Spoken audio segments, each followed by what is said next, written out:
Okay ना, बिस्मिल्लाहिर्रहमानिर्रहीम बेटा।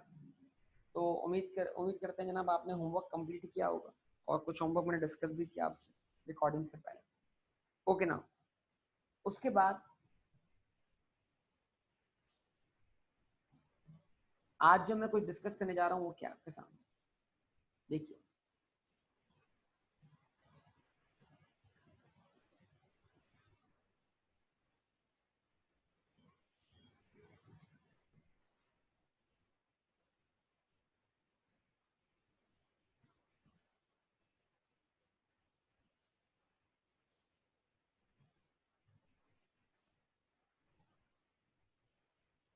Assets are equal to equities plus liabilities.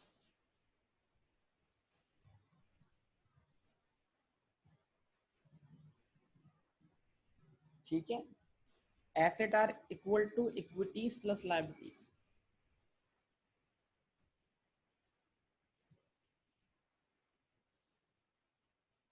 Cash capital, business शुरू किया 5 लाख से, 5 लाख रुपए क्या बन गया बेटा, कैपिटल।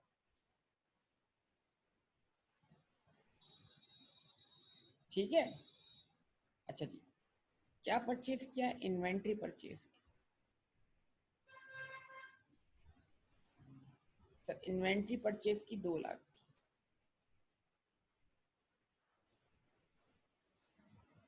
कैसे, 2 लाख रुपए कैश खर्च कर।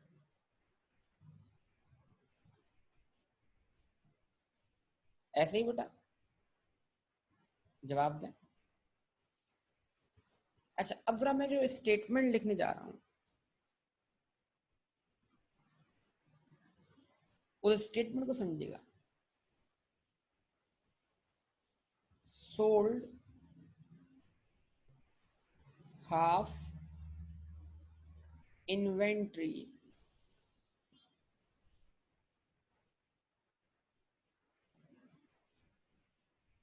At a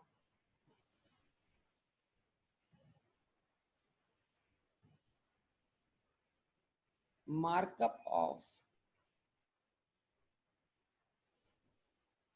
50%।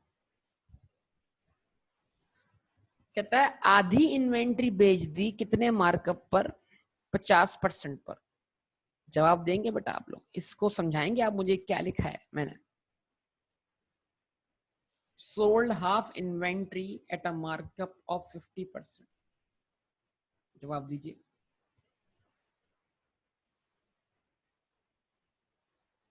इन्वेंट्री कितनी पड़ी है हमारे पास, इन्वेंट्री कितनी पड़ी है हमारे पास, 2 लाख की। 2 लाख का हाफ क्या होता है,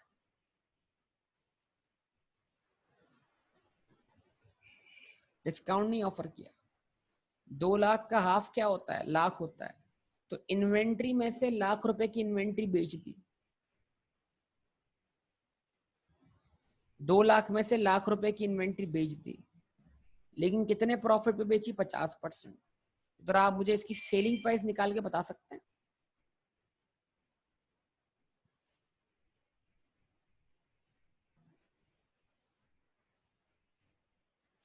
1.5% पे नहीं, 150%। 1.5 टाइम्स 1.5 लाख रुपए। जबरदस्त। मार्कअप मार्जिन भूले तो नहीं है ना।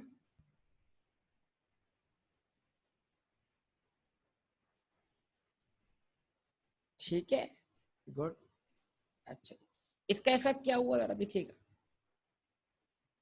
तो इसका मतलब क्या हुआ, जो चीज बेची वो कितने की बेची, 1.5 लाख की। सेलिंग प्राइस 1.5 लाख हुआ ना भाई, सेलिंग प्राइस 1.5 लाख हुआ ना। इन्वेंट्री बेचकर हमारी जेब में कितना कैश आ रहा है, बताइए। इन्वेंट्री बेचकर हमारी जेब में कितना कैश आ रहा है,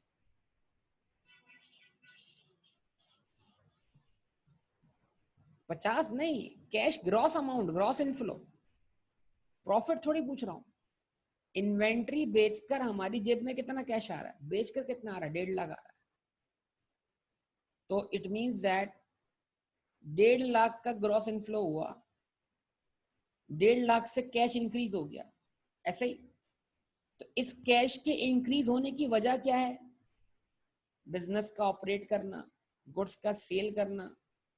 और ये जो कैश जनरेट हुआ है ये बिजनेस के ऑपरेट करने जनरेट हुआ है, इसका इस पे किसका हक बनता है? लायबिलिटी होल्डर्स का बनता है या ऑनर का बनता है? इस पे हक किसका बनता है? ये कमाया किसने? ये अर्न किसने किया है? ऑनर ने अर्न किया। लेकिन क्योंकि ये बिजनेस ने कमा के दिया है तो लिहाजा ये बिजनेस में ऑनर के लगाए हुए कैपिटल में क्या है? ग्रोथ है। इस ग्रोथ को हम इक्विटी में ऐड तो करेंगे लेकिन इसको हम नाम देंगे किस चीज का? सेल्स का। अभी बताइए इस सेल्स को इस कुछ पाने के लिए कुछ खोना पड़ता है, ऐसे ही है ना? तो क्या इस 1.5 लाख को हासिल करने के लिए हमारे पास से कुछ गया है? एक तरफ 1.5 लाख हमारे पास कैश में आ गया एसेट साइड पर,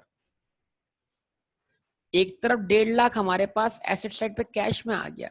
तो क्या इस 1.5 लाख के कैश को जनरेट करने के लिए हमारे पास से कुछ गया है? कॉस्ट ऑफ सेल ना बोले उसको, पहले इन्वेंट्री बोले। इन्वेंट्री गई है तो एक तरफ इन्वेंट्री का जाना रिकॉर्ड होगा और वो इन्वेंट्री का जाना हमारे लिए क्या बनेगा? कॉस्ट बनेगा। दो एस्पेक्ट है ना, इन्वेंट्री गई इस 1.5 लाख को हासिल करने के लिए, तो एक तरफ क्या करेंगे आप?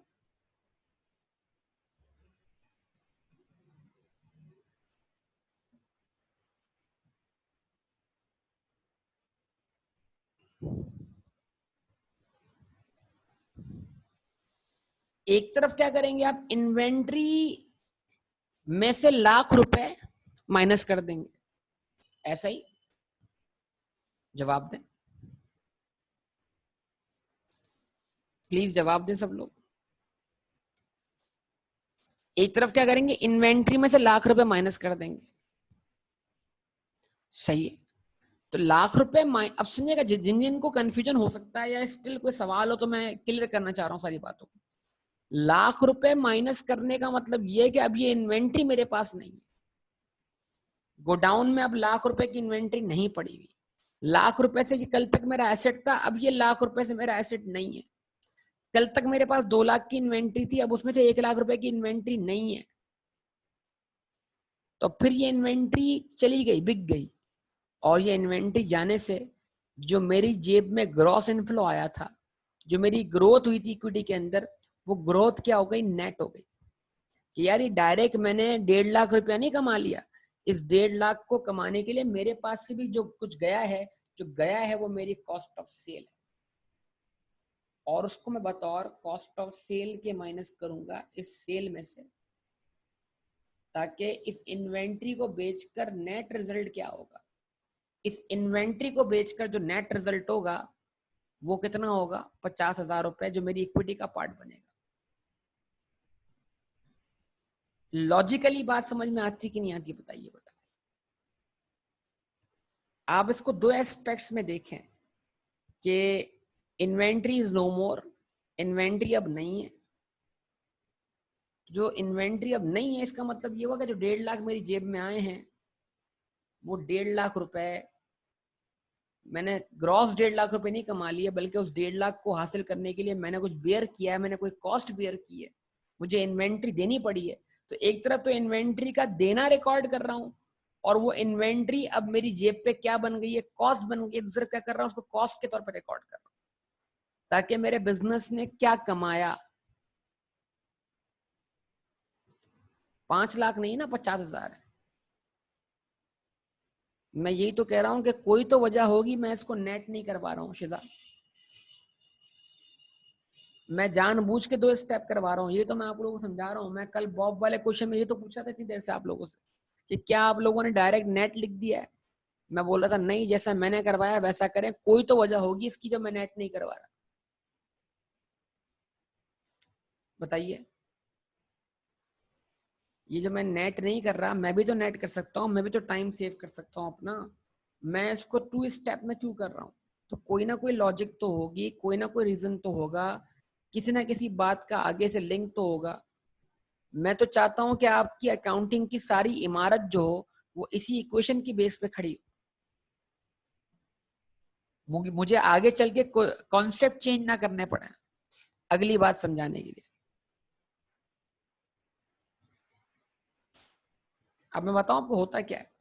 होता ये है कि स्टूडेंट्स जब ये अकाउंटिंग इक्वेशन पढ़ते हैं तो अकाउंटिंग इक्वेशन पढ़ते वक्त वो इन्वेंट्री को ऐसे ट्रीट करते हैं, लेकिन जैसे उनको आगे general journal double entry debit credit वाली साइड पे ले जाते हैं ना, तो वहां पर उनको पढ़ाया जाता है कि ये इन्वेंट्री एसेट नहीं बल्कि ये इन्वेंट्री एक्सपेंस है। तो अब बच्चा अपने पढ़े हुए कॉन्सेप्ट में ही कंफ्यूज हो जाता है कि ये क्या बात हुई। अकाउंटिंग इक्वेशन तक तो हम एसेट मान रहे थे, अकाउंटिंग इक्वेशन जैसे हम अगले से अगले पोर्शन तक पहुंचे वहां पर हमने उसको क्या मान लिया, परचेज मान लिया। तो मैं नहीं चाहता कि ऐसी कोई कंफ्यूजन आपको क्रिएट हो। वो गलत नहीं है, वो सही कर रहे हैं, परचेजेस भी ट्रीट कर सकते हैं। मैंने पहले भी बताया आपको इन्वेंट्री को रिकॉर्ड करने के दो तरीके हैं। एक तरीके को हम बोलते हैं परपेचुअल सिस्टम और एक को हम बोलते हैं पीरियोडिक सिस्टम। ये आज नाम भी बता दिया मैंने आपको, तो वक्त के साथ साथ आपको इसमें बातें ऐड करता रहूंगा, तो कोई ना कोई पॉइंट ऑफ डिस्कशन हमारा होगा। तो जैसा मैं अभी करवा रहा हूँ उसके पीछे कोई ना कोई हिकमत है, उस हिकमत को फॉलो करें। जहां मैं एंट्री नेट नहीं करता वहां भी आप नेट ना करें, और सेल और कॉस्ट ऑफ सेल की एंट्री अलग अलग दिखाएं, इससे आपको मुस्तकबिल में फायदा होगा। ठीक है, क्लियर? अच्छा जी, ओके। अब अगर मैं यहां तक बैलेंस निकालूं इसका, ऐसे ही समझाने के लिए बैलेंस निकालूं, जरा बताइए बैलेंस क्या बचा। बैलेंस ये बचा, ₹1,00,000 की इन्वेंट्री पड़ी हुई है, ठीक है। 5,50,000 का क्या रखा हुआ है बेटा? 5,50,000 नहीं, 4.5 लाख।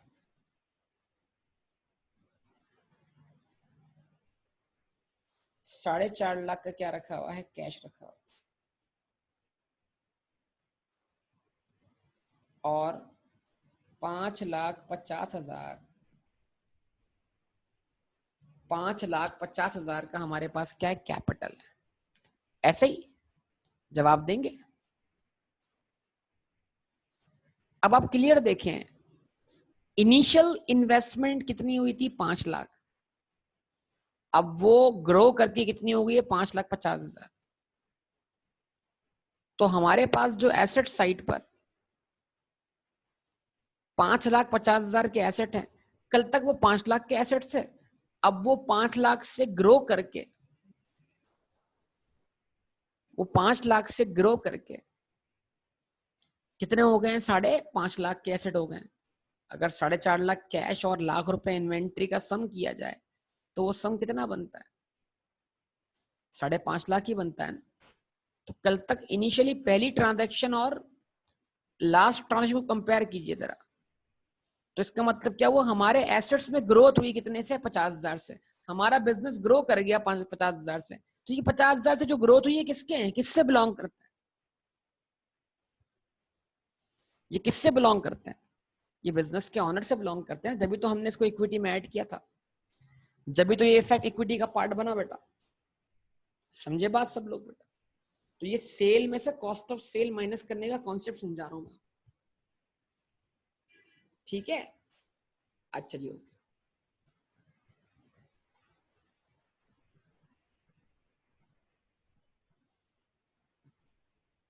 ना, अब उसके बाद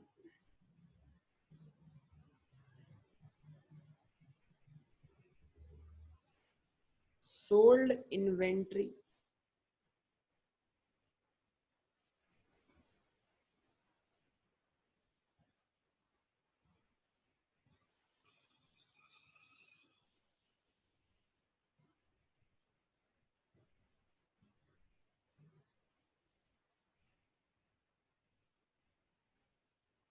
on credit at ₹75,000।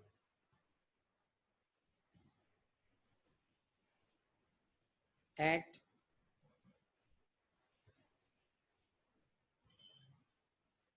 Markup of 50%। जरा बताइए बेटा, ऊपर वाले जुमले में और नीचे वाले जुमले में क्या फर्क है?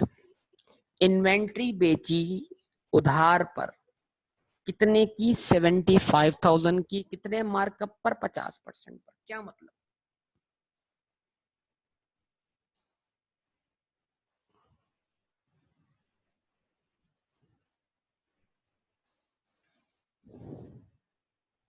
Half and complete? नहीं बेटा, ऐसी कोई बात नहीं है इसमें हाफ एंड कंप्लीट। हाँ जी, ऊपर वाले जुमले और नीचे वाले जुमले के जरा फर्क कर दीजिए। हम बात कहते हैं कि 25,000 से इन्वेंट्री बची हुई है, क्रेडिट एंड कैश, एक ये पॉइंट आ गया, सही है। इसके अलावा गुड सलमान, इसके अलावा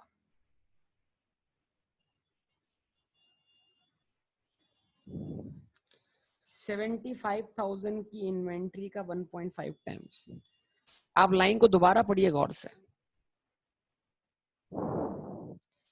जब मैंने इन्वेंट्री का हाफ निकाला था तो 1 लाख आया था, तो 1 लाख मेरी कॉस्ट थी, मैंने कॉस्ट के ऊपर प्रॉफिट कमाया था। क्या जरूरी है कि एग्जामिनर आपको कॉस्ट दे और आप कॉस्ट से सेलिंग प्राइस पे जाएं? क्या ऐसा नहीं हो सकता कि आप सेलिंग प्राइस से, क्या आप सेलिंग प्राइस से कॉस्ट पे नहीं आ सकते?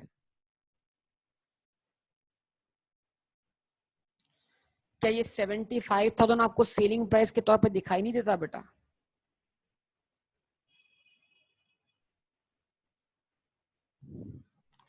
कहता है इन्वेंट्री बेची 75,000 की, इन्वेंट्री बेची 75,000 की, तो 75,000 is basically your selling price. तो क्या अब आप इस 75,000 की कॉस्ट निकाल सकते हैं कि जो इन्वेंट्री मैंने बेची है 75,000 की, नॉट मार्जिन, हम बेटा मार्कअप लिखा हुआ है। वही गलतियां दोहरा रहे हो, क्यूएमटी भूल चुके हो। मार्कअप है 75, 150 के बराबर है, लाना है 100 पर। 75 का 50% प्रॉफिट नहीं है, फिर कॉस्ट कॉस्ट का 50% प्रॉफिट है।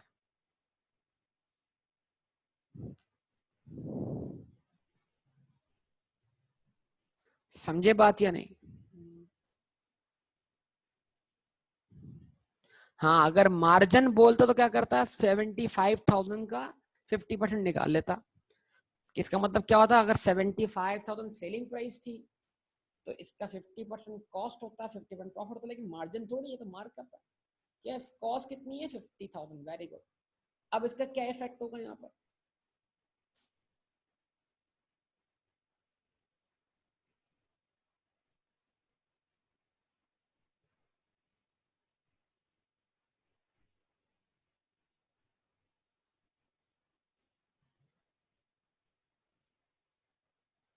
अकाउंट सीएबल।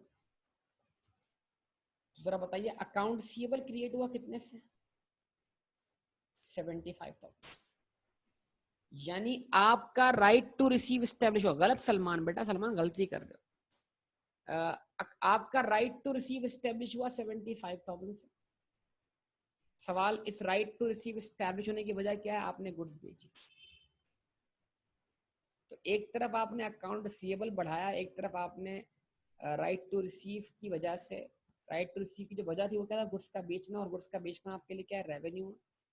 उसको आपने सेल्स रिकॉर्ड किया। ठीक है, जवाब दें। अब इस 75,000 को हासिल करने की कॉस्ट क्या है आपके पास? तो अब सिंपल सा मामला है कि अगर 75,000 सेलिंग प्राइस है जो कि 50% मार्कअप ऐड करने के बाद है, तो 75 बराबर है 150 के, और लाना है इसको किस पर? 100 पर। आंसर क्या आएगा? 50,000। तो सर इन्वेंट्री में से कितनी इन्वेंट्री बेची? 50,000। तो इन्वेंट्री में कमी आ गई 50,000 से, और ये 50,000 हमारे लिए क्या बन गए? Cost of sales.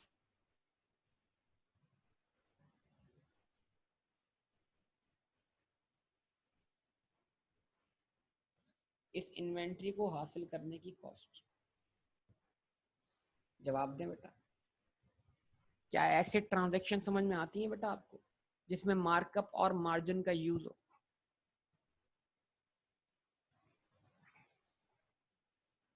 Okay good, जबरदस्त, अच्छी बात है।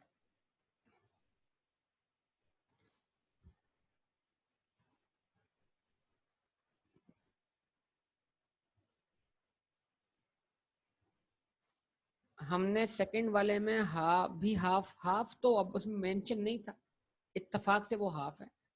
अगर टोटल देखा जाए तो टोटल का हाफ हम पहले सेल कर चुके हैं, पर हम हाफ का हाफ सेल कर रहे हैं।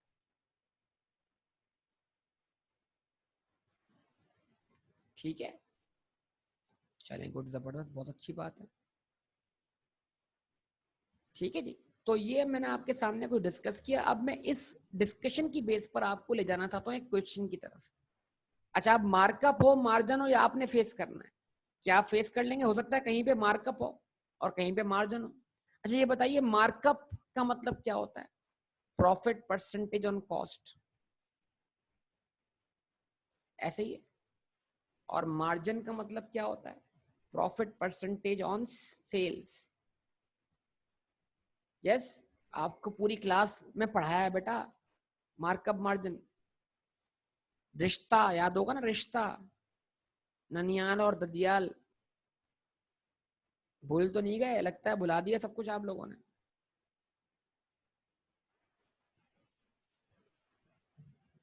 ऐसे ही है।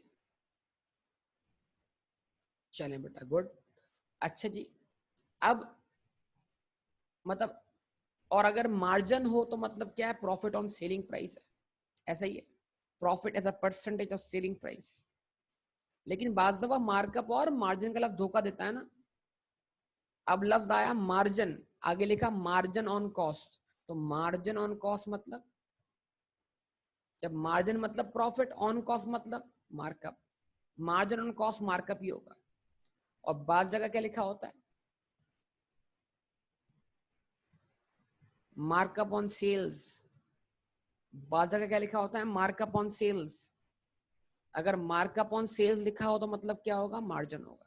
ये एग्जामिनर की कुछ परेशानी करने वाली। हाँ, अगर सिर्फ मार्कअप लिखा हो तो मतलब फिर उसको मार्कअप ही ट्रीट करें, और सिर्फ मार्जिन लिखा हो तो उसको क्या करें? मार्जिन ही ट्रीट करें।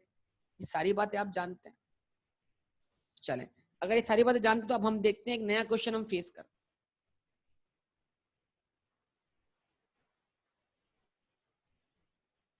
क्वेश्चन नंबर 4 देखिएगा, विजिबल है आप लोगों का? क्वेश्चन नंबर 4, क्वेश्चन नंबर 4 देखिएगा। काशिफ को मैं डिस्कस करूंगा आपसे तफसील से, पहले बोल दिया मैंने आपको। Question number 4, goods are sold, पहले लाइन पिक कर लें। पहली स्टेटमेंट दे दी उसने अलग से कि जब भी आपको इन्वेंट्री की कॉस्ट निकालनी हो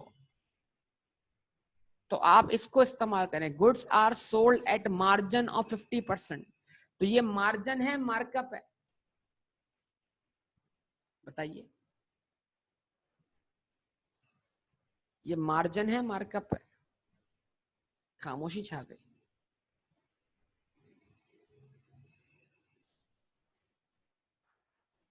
अरे भाई, ये मार्जिन ही है, ये मार्कअप कैसे हो गया? मार्कअप ऑन सेल्स बोलता तो मार्जिन मानता, क्या बोलता? मार्कअप। मार्जिन ऑन कॉस्ट बोलता तो मैं मार्कअप बोलता ना इसको मैं। क्या इसको मार्जिन ऑन कॉस्ट बोला या सिर्फ मार्जिन बोला? जब सिर्फ मार्जिन बोला तो मार्जिन को मार्जिन ही मानो ना यार, क्यों कंफ्यूज कर रहे हो अपने आप? इतना क्लियर बोला कि जब सिर्फ मार्जिन बोले तो मार्जिन ही कहलाएगा, जब सिर्फ मार्कअप बोले तो मार्कअप ही कहलाएगा। हाँ, अगर आपको ट्विस्ट करे, मार्कअप ऑन सेल्स बोले तो फिर वो मार्कअप नहीं, वो मार्जिन है। और मार्जिन ऑन कॉस्ट बोले तो फिर वो मार्जिन नहीं, मार्कअप है। यहाँ तो लफ्ज सिर्फ क्या इस्तेमाल हुआ है? मार्जिन। तो मार्जिन में बेस वैल्यू क्या होती है? सेल्स 100 रुपए, और उस 100 रुपए के अंदर 50% आधा प्रॉफिट है और आधी क्या है? कॉस्ट है। सही है? तो देख लें, मैंने आपको पहले भी कहा था कि जो चीजें आप क्यूएमटी में पढ़ रहे हैं उनका यूज है आगे बहुत ज्यादा। और मार्कअप मार्जिन तो आपको आईए के एग्जाम में जगह जगह इस्तेमाल होता हुआ दिखाई दे रहा होगा। आपके सिलेबस में बात मेंशन है कि क्यूएमटी की टेक्निक्स हम जरूर टेस्ट करेंगे यहाँ पर। जो प्रोपोर्शन परसेंटेज वाली टेक्निक्स हैं वो सारी यहाँ पे टेस्ट होंगी, प्रैक्टिकली टेस्ट होंगी, इस्तेमाल करना सिखा रहे हैं आपको तमाम चीजों। तो जो भी अगर इसमें कोई भी आपके पास लूप हो, अगर आपको डिफिकल्टी हो स्टिल मार्कअप मार्जिन में, तो उसको रिकॉल कर ले, इस बहाने क्यूएमटी भी रिवाइज हो जाएगा और इस बहाने ये क्वेश्चन भी सॉल्व होना शुरू हो जाएंगे। ठीक है, स्टार्ट करते हैं question. Mister Zaid commenced business with cash ₹45,000। Zaid ने बिजनेस शुरू किया, कितने से शुरू किया भाई? 45,000 से। ठीक है, स्टार्ट करें।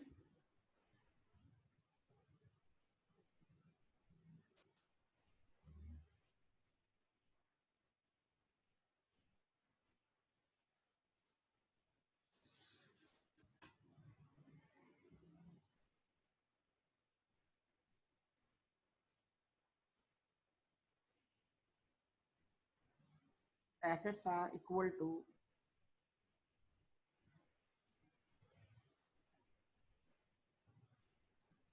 equities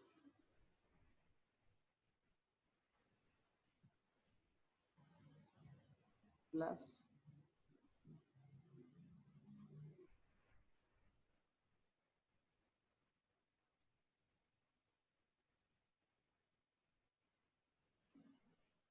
liabilities। ठीक है, तो पहला हेड क्या है? कैश है, और साथ में दूसरा हेड क्या है बेटा? Zaid commences business with cash ₹45,000। Zaid ने बिजनेस शुरू किया 45,000 रुपए कैश कैपिटल।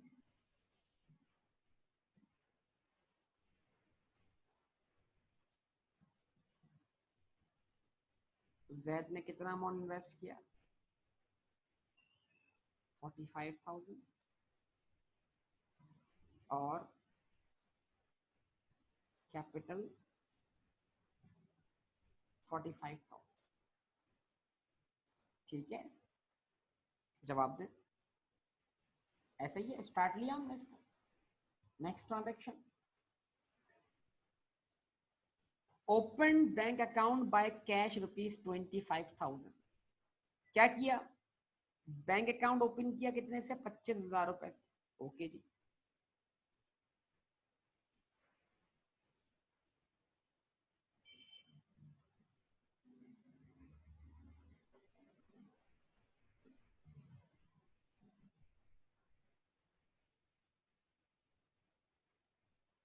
₹25,000 से बैंक बैलेंस बढ़ गया। कैसे बढ़ा? क्या घर से मजीद कैश लाया, या किसी से उधार लिया, या बिजनेस के एग्जिस्टिंग कैश को कम कर दिया? जवाब दें बेटा, रिस्पॉन्स दें प्लीज। मुझे लगता है आप खुद सॉल्व करने बैठ गए। बिजनेस के एग्जिस्टिंग कैश को कम किया, गुड, अच्छी बात है अगर आप सॉल्व कर रहे हैं।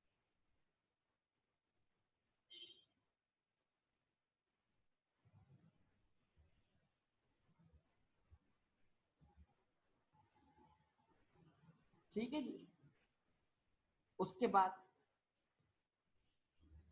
Next transaction, bought office furniture and paid by check ₹6,800। क्या परचेज किया? फर्नीचर।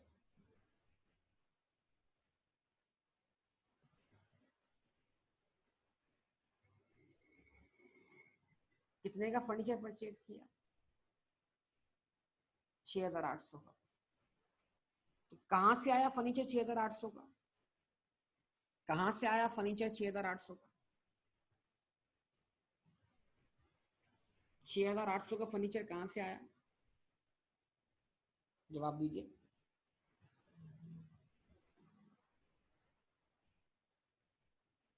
6,800 का फर्नीचर कहां से आया?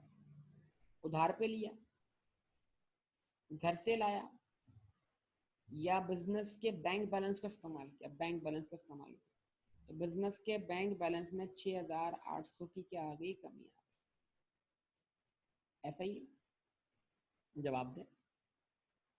अच्छा जी, ओके।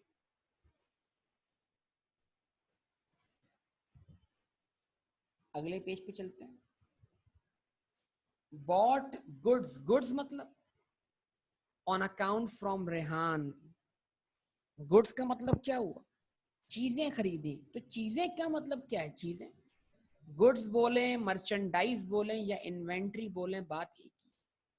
तो जब वो गुड्स बोले तो इसका मतलब क्या है? आप इन्वेंट्री परचेज कर, ऐसे ही गुड्स खरीदी ऑन अकाउंट फ्रॉम रेहान। अच्छा, अब यहां रुककर एक बात गौर से सुनिएगा, मेरी बात सुने सब लोग प्लीज, सुनिएगा बात को जरा। Bought goods from Rehan ₹28,000। Bought, मैं अल्फाज जो बोल रहा हूँ चेंज करके बोल रहा हूँ, बताइएगा मैंने कौन सा लफ्ज इस्तेमाल नहीं किया, मैं कौन सा लफ्ज ओमिट कर रहा हूँ, बताइएगा जरा। बॉट गुड्स फ्रॉम रेहान ₹28,000, मैंने कौन सा लफ्ज ओमिट कर दिया?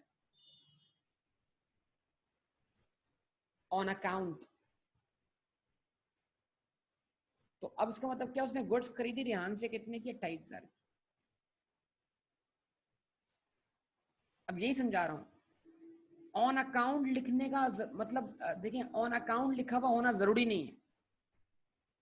ऑन अकाउंट लिखा हुआ होना जरूरी नहीं है। अगर इतना भी लिखा हो ना, बॉट गुड्स फ्रॉम रेहान, तब भी हम इसको उधार पे ही मानेंगे, क्योंकि बंदे का नाम इसलिए आता है कि ताकि वो नाम याद रखा जाए कि उसको पेमेंट करनी। तो अगर किसी भी पार्टी का, किसी भी आपके सप्लायर का नाम आ जाएगा तो, और आगे मेंशन नहीं होगा कि आपने कैश पे खरीदा या क्रेडिट पे खरीदा या ऑन अकाउंट खरीदा, तब भी आप उसको क्या अज्यूम करेंगे बेटा? तब भी आप उसको क्या अज्यूम करेंगे? जवाब दें। तब भी आप उसको उधार अज्यूम करेंगे, तब भी आप उसको क्रेडिट अज्यूम करेंगे। तो अगर पर्सन का नाम आ जाए यही इनफ है, ऑन अकाउंट लिखा हुआ होना जरूरी नहीं। ट्रांजैक्शन में तो रिकॉर्ड करेंगे, लेकिन कैश ट्रांजैक्शन के तौर पर रिकॉर्ड करेंगे या क्रेडिट ट्रांजैक्शन के तौर पर? जवाब उसका क्या है? क्रेडिट, उधार के तौर पर रिकॉर्ड तो जरूर करेंगे बेटा। समझे बात को या नहीं? रिकॉर्ड करने से मना थोड़ी किया। सही है, ओके। तो अब समझा रहा हूं कि ऑन अकाउंट लिखा हुआ ना जरूरी नहीं। आगे बढ़ते हैं, ठीक है।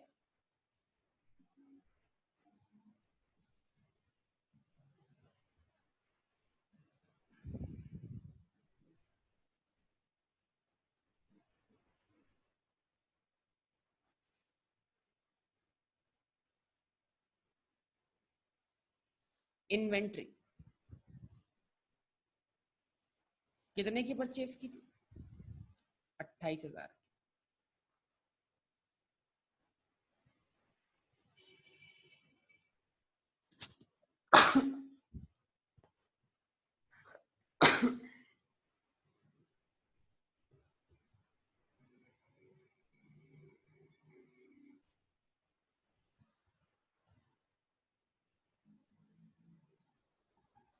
इन्वेंट्री कितने की परचेज की थी? 28,000 की। जवाब दीजिएगा। और 28,000 की जब इन्वेंट्री परचेज की, तो बोलिए जरा, 28,000 रुपए क्या हमने कैश में पे किया, बैंक से पे किया? ये 28,000 हम पे क्या बन गया? लायबिलिटी बन गया। तो यहां पर अकाउंट खुल गया रेहान का कि 28,000 हमने किसको पे करने हैं? रेहान।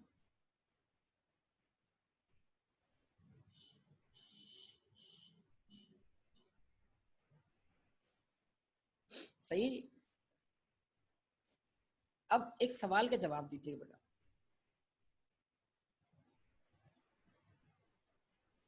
एक सवाल का जवाब दीजिए। बकरा ईद पर जानवर परचेज करते हैं, ओके, जबरदस्त। मार्केट से परचेज करते हैं, तो जो आप जितने का खरीदते हैं वो पेमेंट तो आपने मार्केट में की होती है। मिसाल के तौर पर आपने एक बकरा परचेज किया है 45,000 का, सही है। आपने बकरा परचेज किया 45,000 का, लेकिन वो 45,000 का तो आपने मार्केट से परचेज किया। अब आप बकरे को घर तक लाएंगे तो घर तक लाने की कॉस्ट भी तो होगी ना। क्या कॉस्ट बोलेंगे?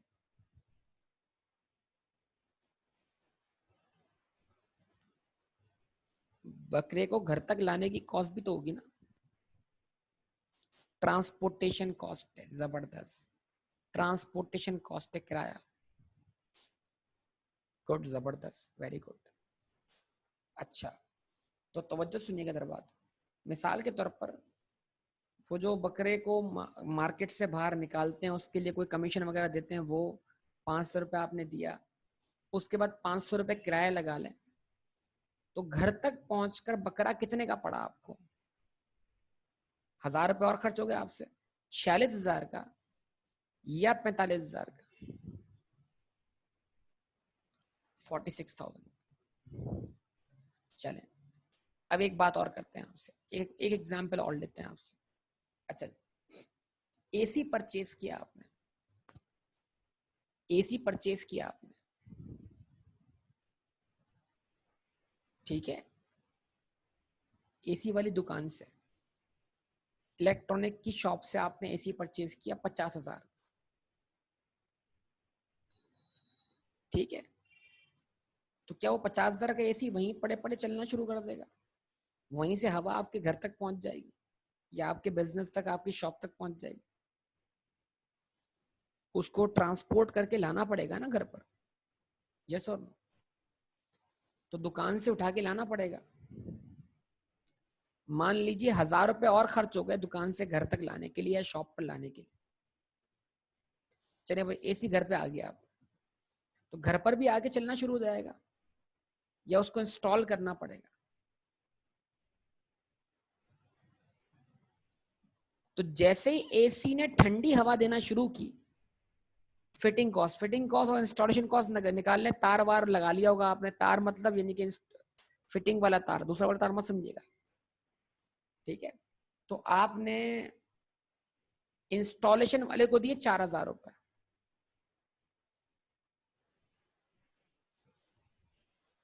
इंस्टॉलेशन वाले को दिया आपने 4,000 रुपए, 50,000 का परचेज किया, 1,000 रुपए ट्रांसपोर्टेशन कॉस्ट दी, 4,000 रुपए दिया आपने इंस्टॉलेशन कॉस्ट को। जिस पॉइंट पर उसने आपको ठंडी हवा देना शुरू की, यानी ठंडी हवा लेने के लिए, ऑन करने के लिए, एक्टिव करने के लिए, जैसे आपने ऑन का बटन दबाया, तो अब तक आप इस एसी पे कितना खर्चा कर चुके थे? अब तक आप इस एसी पे कितना खर्चा कर चुके थे? 55,000। तो ये एसी आपको कितने का पड़ा? 50,000 का पड़ा या 55,000 का पड़ा? 55,000 का पड़ा। गुड, जबरदस्त। तो इसका मतलब ये हुआ कि कुछ कॉस्ट ऐसी होती है जो किसी चीज को वर्किंग कंडीशन में लाने के लिए खर्च करना जरूरी होती। अगर हम एसी को ट्रांसपोर्ट करके घर पे ना लाते और इंस्टॉलेशन कॉस्ट ना बेयर करते, तो ये एसी चलने के काबिल नहीं बनता। जवाब दे, क्या ये एसी चलने के काबिल बनता अगर इस पे 5,000 रुपये फर्दर खर्च ना होते? तो इसका मतलब ये 5,000 रुपये भी एसी की कॉस्ट का पार्ट बने, और एसी कितने का पड़ा आपको? 55,000। क्लियर? सही। तो इसका मतलब ये हुआ कि अगर एसी को मैं एसेट मानता हूं, इसका मतलब ये हुआ कि अगर मैं एसी को एसेट मानता हूं, तो मैंने एसेट कितने से माना? 50 से माना या 55 से माना?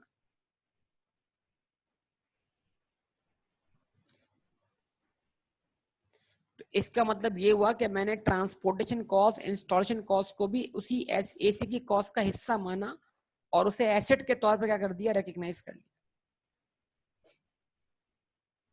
क्योंकि ये कॉस्ट खर्च किए बगैर वो एसी चलने के काबिल नहीं था। फिर उसके बाद जो उसकी रनिंग कॉस्ट होगी, रनिंग कॉस्ट क्या होती है? इलेक्ट्रिसिटी। इलेक्ट्रिसिटी में जितना कंज्यूम करूंगा उतना बिल आएगा, नहीं करूंगा तो नहीं आएगा। वो रनिंग कॉस्ट जो है वो ऑपरेटिंग कॉस्ट है और उसका इकोनॉमिक बेनिफिट मुझे मिलता रहेगा। तो इलेक्ट्रिसिटी जो कॉस्ट होगी जो एसी को चलाएगी वो तो चलती रहेगी, जिस टाइम मैं ऑन करूंगा तो एसी बिजली खर्च होगी, इलेक्ट्रिसिटी खर्च होगी, और जिस टाइम मैं उसको ऑफ कर दूंगा बिजली खर्च नहीं होगी। तो रनिंग कॉस्ट जो होती है वो क्या होती है, वो एक्सपेंस कहलाती है। तो अब जो इलेक्ट्रिसिटी बिल आते रहेंगे वो एक्सपेंस बनते रहेंगे, ऐसा ही बेटा। चलिए ये बात मेरी कहीं और निकल गई, मैं अब असल बात की तरफ आता हूँ। असल मुद्दा क्या है? असल मुद्दा ये है कि यार इन्वेंट्री मैंने खरीदी कराची से 28,000 रुपए की, मेरी दुकान जो है वो हैदराबाद में। तो यार इन्वेंट्री कराची से हैदराबाद पहुंचेगी तो बिकने के काबिल होगी ना। इन्वेंट्री कराची से हैदराबाद पहुंचेगी तो बिकने के काबिल होगी ना। तो उसको कराची से हैदराबाद लाने के लिए मुझे 1,000 रुपए और खर्च करने पड़ रहे। तो जरा बताइए मुझे इन्वेंट्री 28,000 की पड़ी या 29,000 की पड़ी?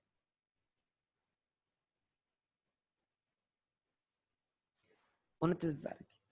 क्योंकि कराची से इधर लाए बगैर, हैदराबाद लाए बगैर मैं क्या उसको बेच पाऊंगा?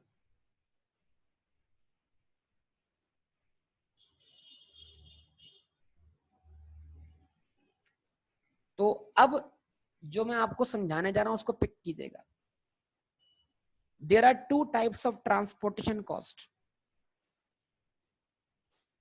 There are two types of transportation cost. Transportation cost कितनी किस्म की है? दो किस्म की। एक को हम बोलते हैं, लिख रहा हूं यहाँ पर, जरा अगले पेज पे समझा रहा हूं मैं आपको।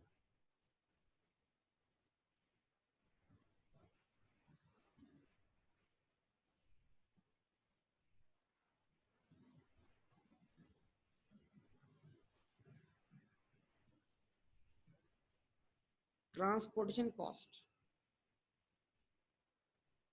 इसका एक नाम और है, carriage. There are two types of transportation cost.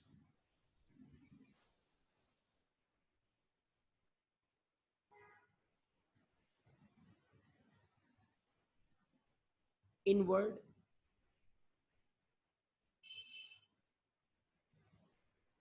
Outward. ठीक है जी, आप इसको लिख सकते हैं कैरेज, कैरेज इनवर्ड्स,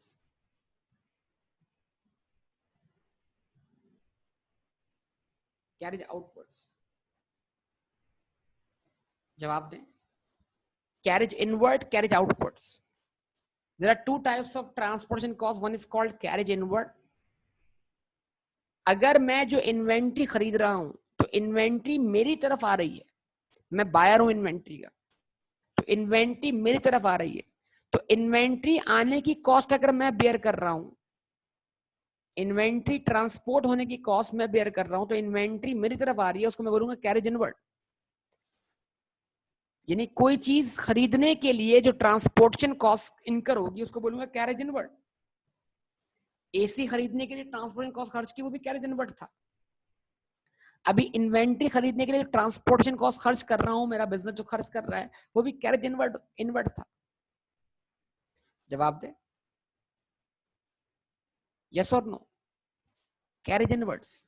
इनवर्ड्स मतलब जो चीज आपके बिजनेस की तरफ आ रही है उसको आपके बिजनेस तक पहुंचाने की कॉस्ट, चाहे वो कोई एसेट हो, कोई प्रॉपर्टी प्लांट इक्विपमेंट हो, चाहे वो कोई इन्वेंट्री हो।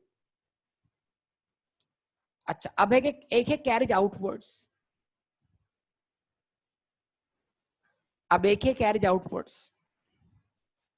बाज बिजनेस इतने अच्छे होते हैं कि वो अपने कस्टमर्स को बोलते हैं आप फिक्र ना करें, आपके गोडाउन तक हम गुड्स पहुंचाएंगे, यानी मतलब आप तक पहुंचाने की कॉस्ट भी हम बेयर करेंगे, हम आपके दरवाजे तक गुड्स पहुंचा के रहेंगे, डिलीवरी हम आपको खुद देंगे, डिलीवरी चार्जेस भी हम बेयर कर लेंगे। तो जरा बताइए, तो ये जो ट्रांसपोर्टेशन कॉस्ट है ये इन्वेंट्री खरीदने के लिए या इन्वेंट्री बेचने के लिए? तो जब ट्रांसपोर्टेशन कॉस्ट इन्वेंट्री बेचने के लिए हो तो उसको क्या बोलेंगे, कैरेज आउटवर्ड्स। रिस्पॉन्स प्लीज, मुझे सबका रिस्पॉन्स चाहिए। जब ट्रांसपोर्टेशन कॉस्ट, जब ट्रांसपोर्टेशन कॉस्ट जब ट्रांसपोर्टेशन कॉस्ट इन्वेंट्री बेचने के लिए हो तो क्या कहेंगे उसको, कैरेज आउटवर्ड्स। और जब ट्रांसपोर्टेशन कॉस्ट इन्वेंट्री खरीदने के लिए हो तो क्या बोलेंगे उसको बेटा, कैरेज इनवर्ड्स। ठीक है, तो जब इन ट्रांसपोर्टेशन कॉस्ट इन्वेंट्री बेचने के लिए होगी उसको कैरेज आउटवर्ड बोलेंगे, और उसको क्या ट्रीट करेंगे, उसको हम मानेंगे एक्सपेंस।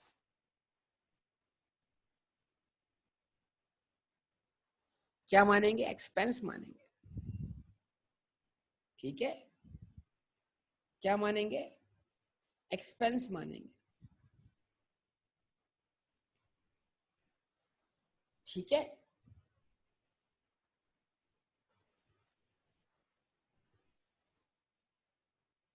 और जब कैरेज इनवर्ड होगा, part of cost of asset if incurred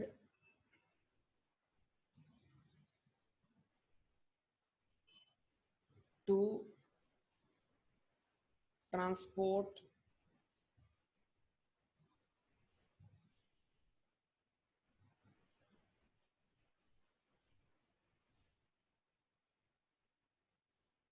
asset purchase,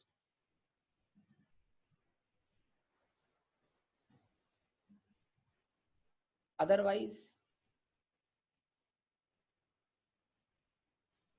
expense।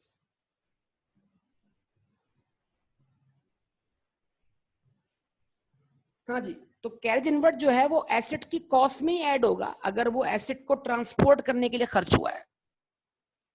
ठीक है, अदरवाइज क्या होगा, वो एक्सपेंस बन जाएगा। अब अदरवाइज वाली बात अभी नहीं होगी, अदरवाइज वाली बात किसी और पॉइंट पर होगी। तो इसका मतलब ये हुआ कैरेज इनवर्ड के दो ट्रीटमेंट हैं, या तो कैरेज इनवर्ड एसेट की कॉस्ट का पार्ट बनेगा, यानी खुद एसेट एसेट में ही शामिल हो जाएगा, वो भी एसेट के तौर पे एसेट की कॉस्ट मान लिया जाएगा।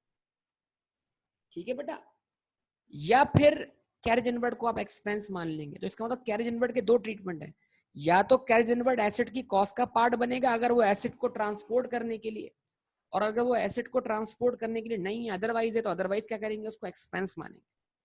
अभी अदरवाइज क्या है, ये डिपेंड करता है आपके ट्रीटमेंट के ऊपर। अगर आप इन्वेंट्री का ट्रीटमेंट करते हैं बतौर एसेट तो कैरेज इनवर्ड भी एसेट बन के उसी में ऐड हो जाएगा, और अगर आप इन्वेंट्री का ट्रीटमेंट करते हैं एक्सपेंस वाला तो फिर कैरेज इनवर्ड भी एक्सपेंस बनेगा। मतलब it depends upon your treatment. तो अभी मैंने इन्वेंट्री के एक्सपेंस बनने की बात तो नहीं की आपसे, मैं तो अभी आपको इन्वेंट्री को इन्वेंट्री के तौर पे सिखा रहा हूँ। तो अगर इन्वेंट्री खरीदते वक्त कोई कैरेज आपने पे किया है, कोई ट्रांसपोर्टेशन कॉस्ट पे की है, तो उस ट्रांसपोर्टेशन कॉस्ट को बेटा क्या कर देंगे आप, उसी इन्वेंट्री की कॉस्ट में ऐड कर देंगे। तो उम्मीद करता हूँ ये गुफ्तगू आपको यहाँ तक समझ में आई होगी। अच्छा जी, अब ये देखिए जरा यहाँ पर ट्रांजैक्शन नंबर 5 देखिए, ट्रांजैक्शन नंबर 5 देखिए, पेड ट्रांसपोर्टेशन एक्सपेंस 1000। तो ट्रांसपोर्टेशन किस पे पे किया आपने, इन्वेंट्री पे पे की ना बेटा। 28,000 के ऊपर 4 और 5 में क्या फर्क है, 28,000 की इन्वेंट्री खरीदी, उस पर ट्रांसपोर्ट कॉस्ट कितनी पे की, 1000। तो ये इसी इन्वेंट्री को लाने की कॉस्ट, यानी इन्वेंट्री हमें 28,000 की नहीं पड़ेगी, हमें 29,000 की पड़ेगी। 28,000 इसकी परचेस कॉस्ट है और 1,000 रुपए इसकी ट्रांसपोर्टेशन कॉस्ट है। तो ये हमारे गोडाउन तक पहुंचकर हमें कितने की पड़ी, जब ये बिकने के काबिल हुई, जब ये इस पोजीशन में आ गई कि हम उसको बेच सकें, तो हमारी जेब से इस इन्वेंट्री के लिए कितना पैसा खर्च हो गया, 29,000। अब क्या करें बेटा, जरा देखिएगा। इन्वेंट्री के अंदर मैंने 1,000 रुपए और ऐड कर दिए कि जो 1,000 रुपए खर्च हुए वो इसी इन्वेंट्री को ट्रांसपोर्ट करने की कॉस्ट है।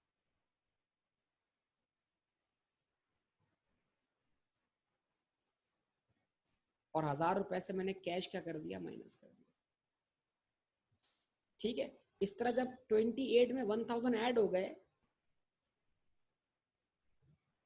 इस तरह 28 में जब 1,000 क्या हो गए, ऐड हो गए, तो इसने इन्वेंट्री की कॉस्ट क्या बना दी बेटा,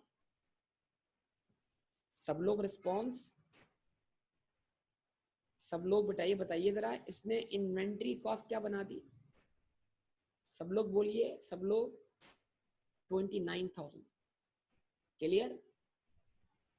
अगर मैं इस कैरेज को एक्सपेंस मानता तो मैं इसको इन्वेंट्री में ऐड नहीं करता, बल्कि इसको मैं इक्विटी से लेस कर देता, लेकिन मैंने ऐसा नहीं किया।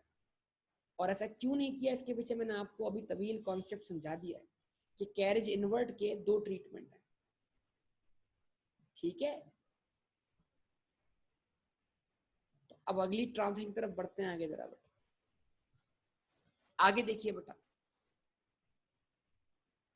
Cash sales 19,000। कैश सेल मतलब गुड्स बेची 19,000 की, तो कैश मिला 19,000 रुपए। तो 19,000 रुपए क्या हुआ? सेल्स वैल्यू हुई, सेल्स वैल्यू। यस और नो, जल्दी जल्दी रिस्पॉन्स करें बेटा। तो बताइए जरा, 19,000 रुपए का कैश जनरेट हुआ, 19,000 रुपए से कैश बैलेंस बढ़ गया।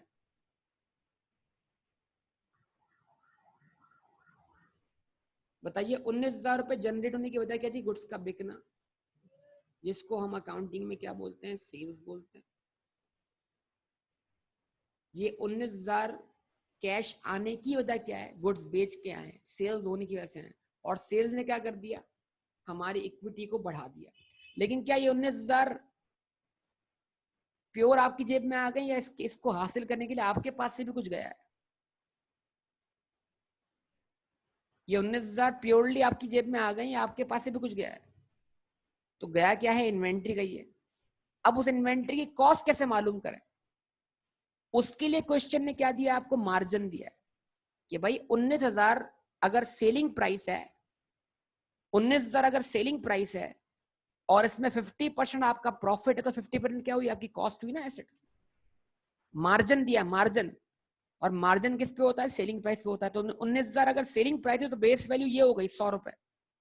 19,000 100% के बराबर हुआ, तो 100 का 50% जो है वो क्या है? प्रॉफिट है। और 50% क्या है? कॉस्ट है। तो क्या करेंगे आप? इन्वेंट्री कॉस्ट निकालिए, कितनी बनेगी? 9,500। जबरदस्त, बेहतरीन। तो इन्वेंट्री 19,000 की इन्वेंट्री जो हमने बेची है, वो खुद हमें कितने की पड़ी? वो हमारे पास कितने की पड़ी थी? वो हमने खुद कितने की परचेज की थी? 9,500। तो 9,500 इन्वेंट्री में से माइनस हो गए, और 9,500 हमारे लिए क्या बन गए? Cost of sales. ठीक है, जब 19,000 में से 9,500 रुपए माइनस हो रहे हैं, तो 9,500 ही बच रहे हैं, और वो 9,500 हमारा क्या बन रहा है? प्रॉफिट बन रहा है, जो कि हमारी इक्विटी का पार्ट बन रहा है। यस बेटा, क्लियर यहां तक सबको? जवाब दीजिए प्लीज, सब लोग जवाब दीजिए, रिस्पॉन्स दीजिए प्लीज। सबके जवाब का मुंतजर। गुड, आगे बढ़ते। Deposited cash into bank. Deposited cash into bank, पैसे, कैश पैसे बैंक में डिपॉजिट कर दिए। कितना अमाउंट था? 15,000 था ना। तो बैंक बैलेंस बढ़ गया 15,000 से। कैसे? कैश ट्रांसफर करके कैश में कमी आ गई 15,000 से। तो बैंक बैलेंस बढ़ गया, कैश कम हो गया, तो कोई मुश्किल बात नहीं थी मेरे ख्याल से। हाँ, अगली ट्रांजैक्शन बड़ी इंपॉर्टेंट है, जरा देखिए, पढ़िए सब लोग। पेड, ये है transaction. Paid office rent by private cheque. आपने ऑफिस का रेंट पे किया है, लेकिन वो पे कहां से किया है? प्राइवेट चेक से। अब ये वही वाला मामला है कि जिस तरह आपने कार वर्ल्ड को पर्सनल अकाउंट से 60,000 की पेमेंट कर दी थी, तो एक तरफ लायबिलिटी कम हो गई थी, दूसरी तरफ क्या था? कैपिटल बढ़ गया था। अच्छा, कुछ सवालों के जवाब दे। ये पेमेंट 6,000 की बिजनेस के रिसोर्सेज से या पर्सनल रिसोर्सेज से?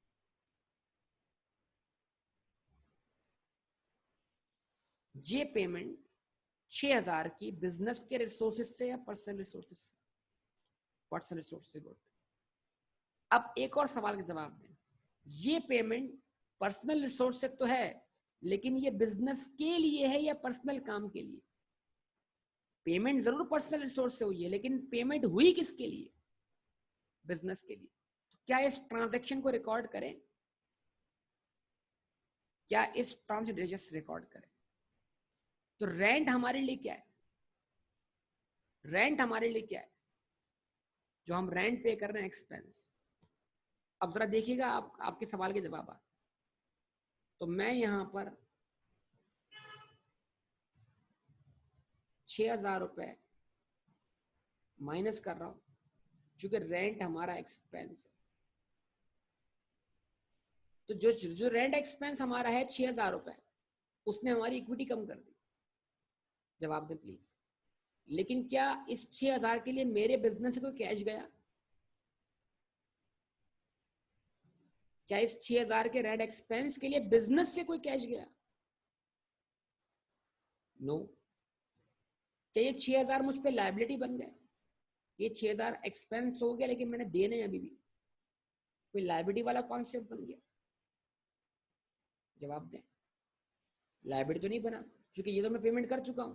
लायबिलिटी जब बनता जब ये मैंने रेंट मुझ पे ड्यू हो चुका होता, मैंने पे ना किया हो। तो रेंट भी पेड है, लेकिन बिजनेस के रिसोर्स से पेड नहीं है। तो इस पेमेंट का एविडेंस क्या है? ये पेमेंट हुई कहां से? ऑनर से।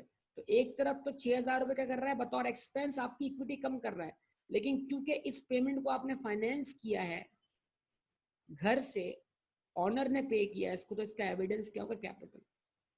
यानी 6,000 से इक्विटी कम हुई, और 6,000 से इक्विटी क्या हो गई? बढ़ गई। 6,000 से इक्विटी कम हुई बतौर एक्सपेंस, और 6,000 से इक्विटी बढ़ गई बतौर कैपिटल। Net effect is 0। अब कितने लोग ऐसे हैं जिनको ये ट्रांजैक्शन समझ नहीं आई? Please clear, be clear. भले वो प्राइवेटली मैसेज कर लें, इसमें मेरे नाम पर कर दे मैसेज, ठीक है जी? नहीं आए बता दें प्लीज। Aman, okay. अमान ने प्राइवेट मैसेज नहीं किया था, एवरीवन को किया था, इसलिए मैंने नाम ले लिया। हाँ जी, और कोई प्लीज? चलें, ओके। अब सबने बोला यार अमान ने बोल दिया, तो हमें बोलने की जरूरत क्या है सर, वैसे ही समझा देंगे। हमें बताने की जरूरत ही नहीं है कि हमें समझ नहीं आया। एक तो हम ये वाली बात पता नहीं क्या करते हैं, भाई समझ नहीं आया हमारी कोई बेइज्जती हो जाएगी। भाई नहीं आया तो नहीं आया, पूछ लो यार।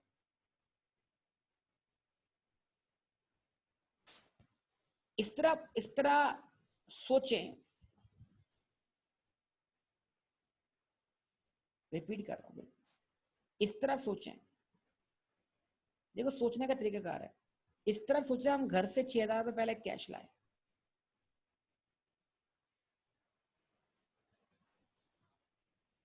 इस तरह सोचे, हम घर से पहले 6,000 रुपए कैश लाए। जवाब दें प्लीज। जब आपने इस तरह सोचा, हम घर से 6,000 रुपए कैश लाए, तो वो कैश कहां से आया?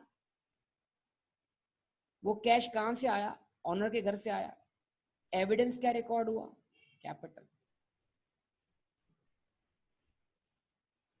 सही है।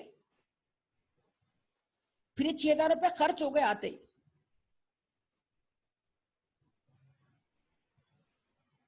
कहां खर्च हुए? बिजनेस का रेंट पे करने में।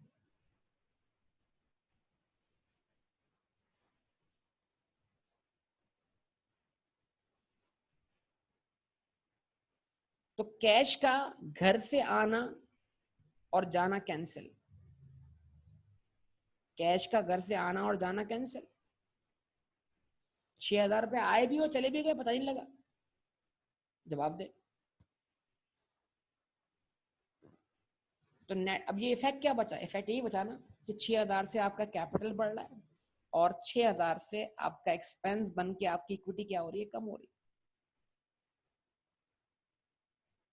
इफेक्ट तो उसका भी कैंसिल है, लेकिन कम से कम ट्रांजैक्शन दिखानी पड़ेगी इतनी कि रेंट एक्सपेंस इनकर हुआ है, लेकिन इसको पे करने के लिए जो पैसा इस्तेमाल हुआ है, वो बिजनेस का इस्तेमाल नहीं हुआ, बल्कि पर्सनल इस्तेमाल हुआ। हाँ, पैसा आया और चला गया, बिजनेस के रिसोर्सेज पे कोई फर्क नहीं पड़ा। बिजनेस के रिसोर्सेज खर्च नहीं हुए, आमतौर पे एक्सपेंस की पेमेंट में बिजनेस के रिसोर्सेज खर्च होते हैं, लेकिन जब एक्सपेंस इनकर हो रहा है तो बिजनेस के रिसोर्सेज में कोई कमी वाकया नहीं हुई, क्योंकि ये पेमेंट आपने घर से पे की, लिहाजा ये आपका क्या बन जाएगा, एडिशनल कैपिटल। समझे बेटा? आप क्लियर है सबको? कोई रह गया हो तो स्टिल बता दे बेटा मुझे, बोलिए प्लीज।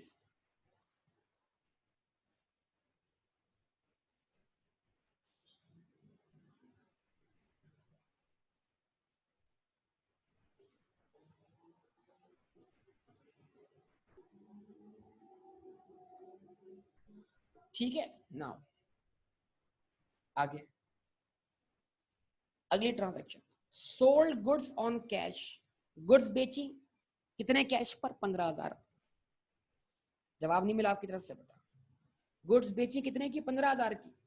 तो 15,000 की गुड्स बेची, 15,000 का कैश जनरेट हो गया,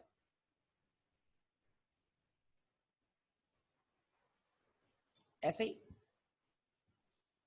और कहां से है 15,000 रुपए? गुड्स को बेचकर। इस 15,000 को हमने क्या माना? सेल्स माना।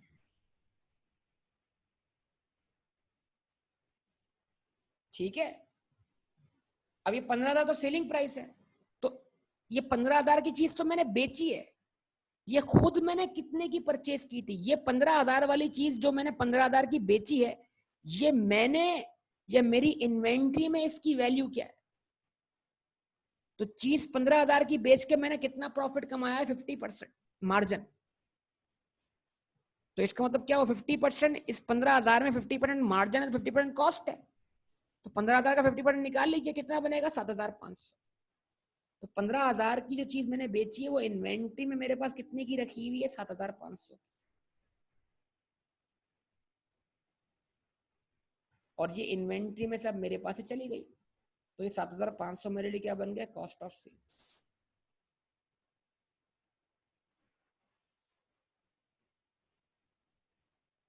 इस तरह 7,500 की चीज 15,000 की बेचकर मैंने कितना प्रॉफिट कमाया? 7,500। और 7,500 से मेरी इक्विटी में क्या हो गया? इजाफा हो गया। ठीक है, अच्छा। उसके बाद कहता है sold goods on account to Ali. Goods बेची हैं अली को ऑन अकाउंट, उधार पर, ऐसा ही। तो क्या लिखा बेटा हमने यहां पर? अली, अली को लिखा एसेट साइड पे, क्यों? क्योंकि हमने गुड्स बेची हैं, तो हमारा अली से पैसा वसूल करने का राइट क्या हुआ? इस्टेब्लिश हुआ। यस और नो? जवाब दें। क्योंकि हमने गुड्स बेची हैं अली को, तो हमारा अली से पैसा वसूल करने का राइट क्या हुआ? इस्टेब्लिश हुआ। अली को हमने गुड्स कितने की बेची? 18,000 की। तो अली से हमने 18,000 वसूल करने। वजह क्या है 18,000 वसूल करने की? ये राइट स्टैब्लिश क्यों हुआ? क्योंकि हमने अली को 18,000 की गुड्स बेची। ये 18,000 हमारे लिए क्या बन गए? सेल्स बन गए। तो क्या 18,000 का राइट स्टैब्लिश करने के लिए अकाउंट रिसीवेबल, बिल्कुल सही कहा, लेकिन मैं उसको अली के नाम से रिकॉर्ड कर रहा हूं। क्या ये 18,000 का राइट स्टैब्लिश करने के लिए हमारे पास से कुछ जा रहा है? इन्वेंट्री जारी होगी ना। तो अगर मैंने इन्वेंट्री बेची 18,000 की, तो उसकी कॉस्ट क्या है? वो खुद मुझे कितने की पड़ी? मेरा मार्जिन हुई 50%। जरा बताइए इन्वेंट्री की कॉस्ट क्या होगी? 18,000 की जो चीज मैंने बेची है वो मुझे खुद तो कम की पड़ी होगी ना, 9,000। Yes, correct answer 9,000। कैसे निकाल रहा हूं? 18,000 का 50%।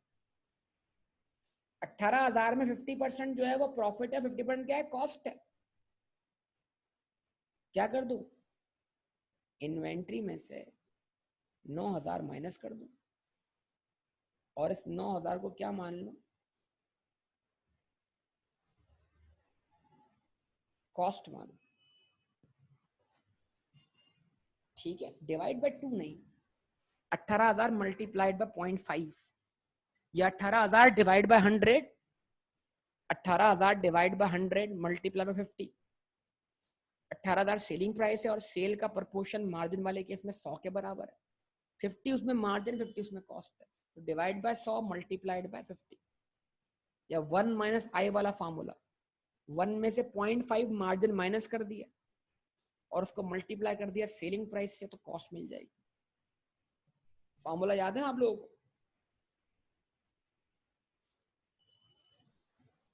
हाँ जी। उसके बाद तवज्जो करें, paid cash to Rehan, Rehan को कैश पे कर रहे हैं भाई, रेहान को कैश पे कर रहे हैं। जवाब दें बेटा, रेहान को कैश, क्यों रेहान को कैश पे कर रहे हैं? क्योंकि सर रेहान से गुड्स परचेज की थी और गुड्स परचेज करने की वजह से हम पर क्या क्रिएट हुई थी? लायबिलिटी क्रिएट हुई थी। आज हम उस लायबिलिटी को सेटल कर रहे हैं।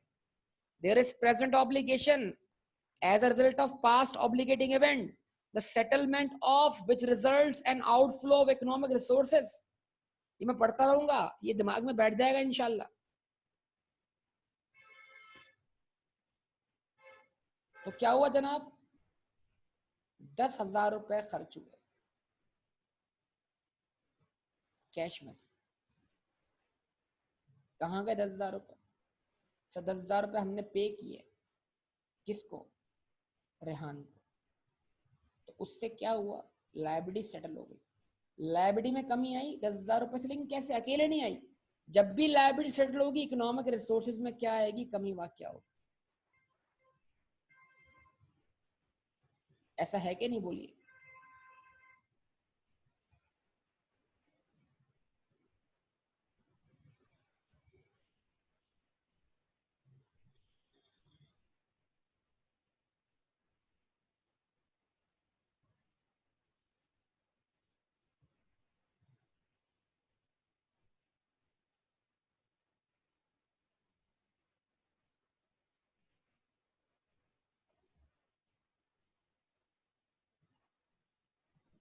ठीक है,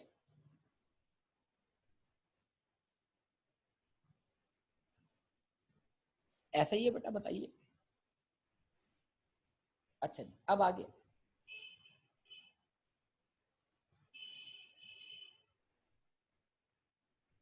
अब लास्ट ट्रांजेक्शन इसकी क्या है? Last transaction, paid salaries by cheque, salaries pay की।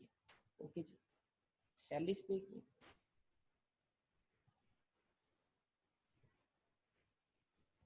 बाय चेक पे की। कितनी पे की है? 9,000 रुपए।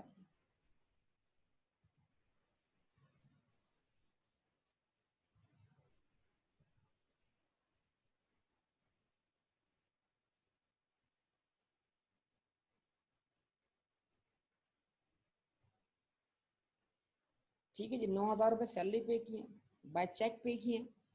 तो 9,000 रुपए यहाँ से माइनस हो गए चेक में से, बैंक में से।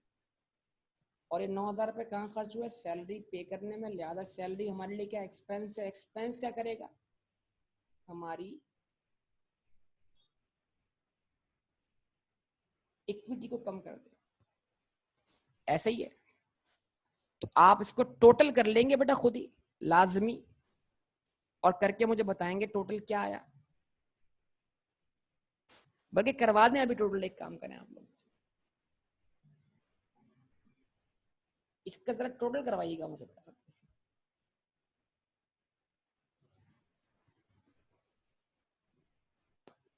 हाँ जी, बताइए, बताइए कैश का बैलेंस।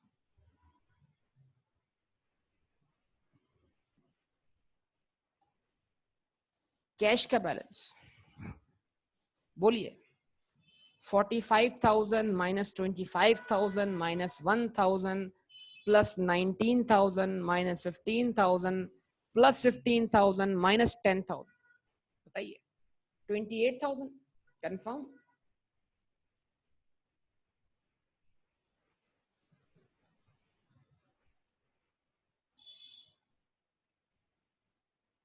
बाकी लोग भी निकाल लें बेटा। बैंक का बैलेंस रोहित बताओ। 25,000 माइनस 6,800 प्लस 15,000 माइनस 9,000। बैंक का बैलेंस 24,200।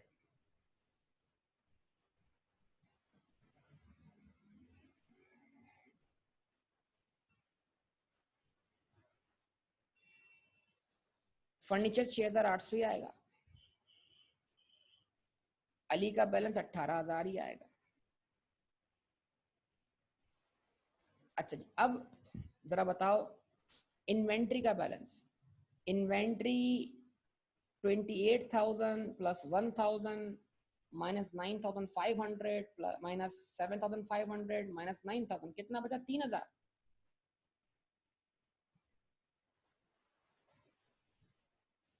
कैपिटल, कैपिटल का balance 45,000 plus 19,000 minus 9,500 minus 6,000 plus 6,000 plus 15,000 minus 7,500 plus 18,000 minus 9,000 minus 9,000 62,000 and 28,000 minus 10,000 क्या बचा यहाँ पर? 18,000। 62 प्लस 18 80,000, 80,000 रुपए। Left hand side is equal to right hand side, दोनों तरफ 80,000 रुपए। इक्वेशन बैलेंस है। चलें, गुड, जबरदस्त, बेहतरीन। ठीक है, अब आप अपना होमवर्क देखने जरा। होमवर्क क्या है आपका आज का? आज का होमवर्क ये है, क्वेश्चन नंबर 5 है। क्वेश्चन नंबर 5 दिख रहा है बेटा आप लोगों को? नीचे से लाइन शुरू हो रही है, फिर मैं अगले पेज पे आता हूं। Following transaction of Messrs Aramco for the month of March 1999। ख्याल रखिएगा, गुड्स आर सोल्ड। आप इसको क्या कर लो बेटा, 80%, नॉट 25%। कितना कर लो? 80%। Goods are sold at 80% above cost. लिख लिया सब लोगों ने? नोट कर लिया? Goods are sold at 80% above cost. Goods जो हैं वो कॉस्ट से 80% ऊपर बेची जाती हैं। मार्कअप है, मार्कअप। पिछले क्वेश्चन में मार्जिन था, अब इस क्वेश्चन में मार्कअप है। ख्याल रखिएगा अच्छी तरीके से, ठीक है?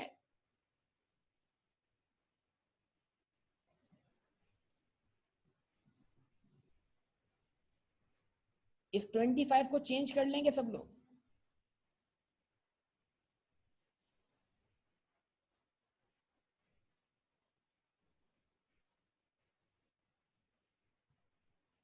ठीक है जी।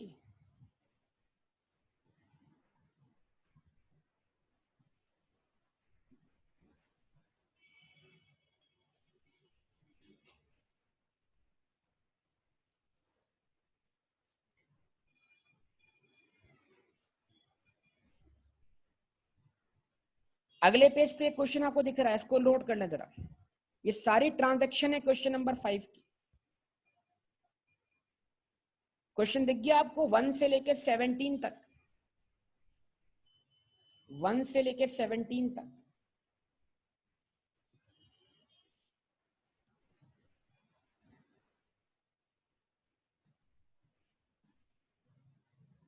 स्क्रीनशॉट ले लिया इसका आप लोगों ने? ठीक है बेटा, अब मैं इसको यहाँ पे स्टॉप करूंगा। इंशाल्लाह बाकी बात अगली क्लास में होगी। अब आप इसको प्रैक्टिस करें, तो ये क्वेश्चन आपसे हो जाना चाहिए इंशाल्लाह। ओके बेटा, अल्लाह हाफिज।